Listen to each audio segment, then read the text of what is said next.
महिन्याला 8 ते 10% व्याज आणि वर्षाला पैसे डबल आणि काही वर्षात करोडपती होण्याचं स्वप्न. हे स्वप्न ऐकायला खूप गोड वाटतं, पण जेव्हा हे स्वप्न तुटतं तेव्हा फक्त झोप उडत नाही तर संसाराची राख रांगोळी होते. महाराष्ट्रातील अहिल्यानगर म्हणजेच अहमदनगर जिल्ह्यात सध्या हेच घडतंय. नाव आहे सिस्पे आणि इन्फिनिट बीकन घोटाळा. हजारो कोटी रुपयांचा घोटाळा. होय, तुम्ही बरोबर ऐकलत. आकडा काही हजारो कोटींच्या घरात जाण्याची शक्यता आहे.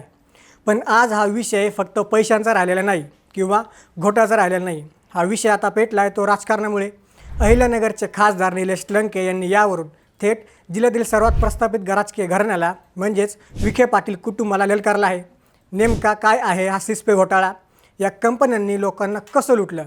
खासदार निलेश लंके यांनी विखे पाटलांवर गंभीर आरोप का केले आहेत आणि या घोटाळ्याचा आगामी स्थानिक राजकारणावर काय परिणाम होणार आहे? आजच्या या व्हिडिओमध्ये आपण या प्रकरणाच्या मुळाशी जाणार आहोत. नमस्कार, मी महेश आणि तुम्ही पाहताय थोडक्यात. सर्वात आधी समजून घेऊया की हा सिस्पे किंवा इन्फिनिट बीकन प्रकरण नक्की काय आहे. अर्थशास्त्रात एक साधा नियम आहे, हाय रिस्क हाय रिटर्न.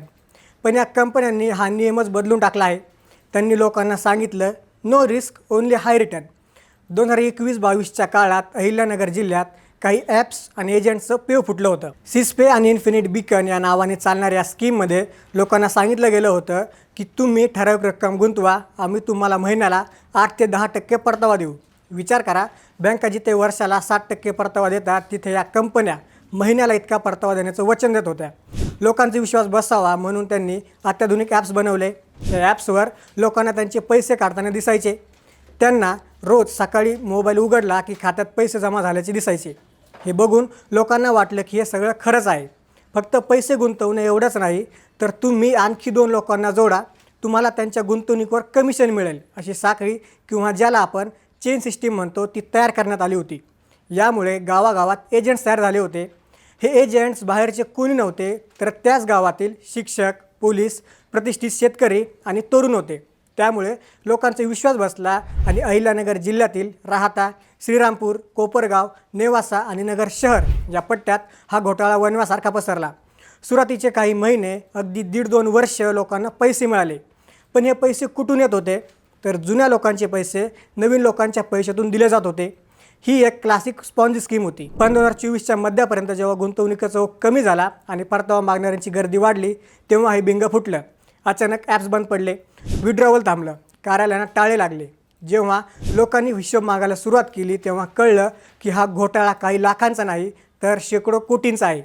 काही रिपोर्ट्सनुसार हा आकडा 1000 कोटींच्याही वरती जाऊ शकतो. यात निवृत्त सैनिकांचे पेन्शनचे पैसे आहेत, शेतकऱ्यांच्या पीक कर्जाचे पैसे आहेत आणि मुलीच्या लग्नासाठी जमवलेले पैसे आहेत. आणि तेच एंट्री होते नगरच्या राजकारणाची.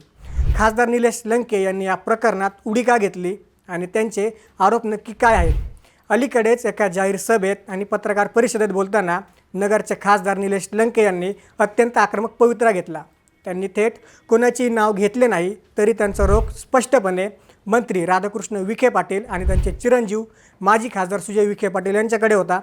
लंके यांचा पहिला आणि सर्वात गंभीर आरोप हा आहे की या घोटाळ्याचे मुख्य सूत्रधार म्हणजेच मास्टर माइंड्स हे राहाता आणि लोणी परिसरातील आहेत. लोणी हे विखे पाटलांचे होमटाऊन आहे.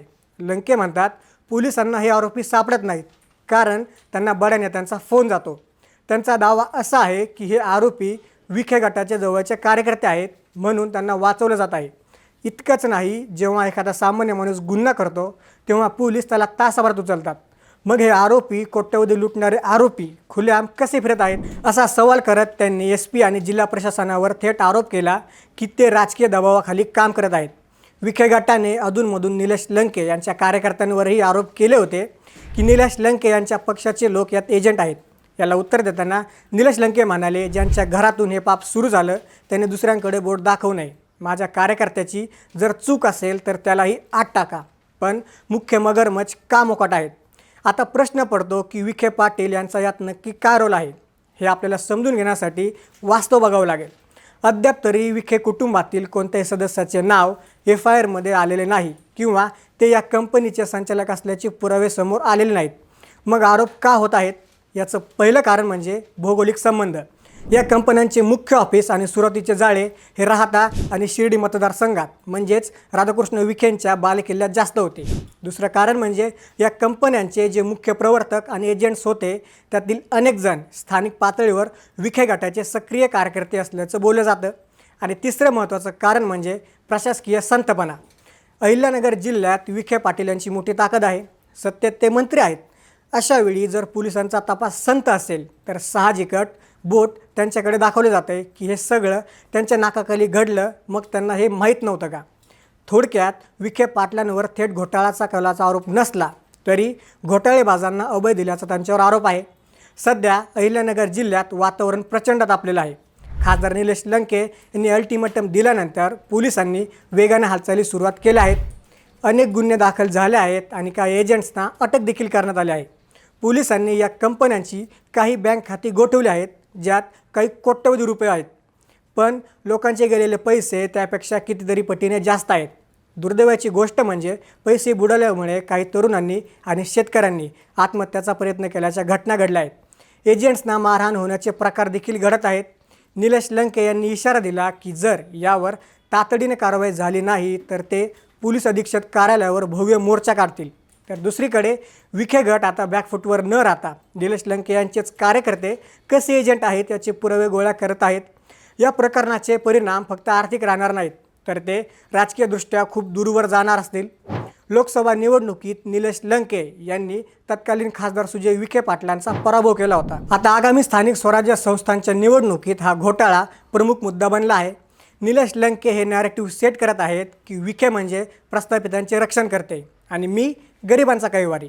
राधाकृष्ण विखे पाटील हे राज्याचे ज्येष्ठ मंत्री आहेत। त्यांच्या जिल्ह्यात त्यांच्याच बालेकिल्ल्यात एवढा मोठा घोटाळा होतो आणि आरोपी सापडत नाहीत। यामुळे त्यांच्या प्रशासकीय पकडीवरही प्रश्नचिन्ह निर्माण होत आहेत। पण सर्वात वाईट परिणाम म्हणजे गावागावात पडलेली फूट, कारण यात फसवणारा आणि फसवला जाणारा दोघेही एकाच गावातले, कधीकधी एकाच घरातले आहेत। यामुळे सामाजिक शांतता धोक्यात आली आहे। शेवटी या सगळ्यातून आपण काय शिकायचं? तर राजकीय आरोप प्रत्यारोप तर होत राहतील। आज निलेश लंके आरोप करतील, उद्या राधाकृष्ण विखे पाटील त्याला उत्तर देतील। पण ज्या शेतकऱ्याचे 5 लाख बुडले, ज्या तरुणाचे 10 लाख गेले, ते पैसे परत मिळण्याची शक्यता फारच कमी आहे। CBI चौकशीची मागणी रास्त आहे, पण जोपर्यंत आपण स्वतः हे समजून घेणार नाहीत की कष्ट न करता पैसे दुप्पट करणारी देणारी कोणती योजना अस्तित्वात नसते, तोपर्यंत सिस्पेसारखे स्कॅम नवीन नावाने येतच राहतील। खासदार निलेश लंके यांनी हा मुद्दा उचलून धरला हे लोकशाहीसाठी चांगलेच आहे, कारण यामुळे प्रशासनावर दबाव आला। पण आता हे पाहणं महत्त्वाचं ठरेल की या लढाईत सर्वसामान्यांचे पैसे मिळतात की हा विषय फक्त राजकीय स्कोअर सेटल करण्यासाठी वापरला जातो। यामध्ये तुम्हाला काय वाटतं? या घोटाळ्याची CBI चौकशी झाली तर सत्य बाहेर येईल का, की हे प्रकरणही इतर घोटाळ्यांसारखं फाईलमध्ये बंद होईल? खाली कमेंटमध्ये नक्की सांगा। जर तुम्हाला हा व्हिडिओ माहितीपूर्ण वाटला असेल तर लाईक करा आणि अशाच सखोल राजकीय विश्लेषणासाठी चॅनलला सबस्क्राईब करायला विसरू नका।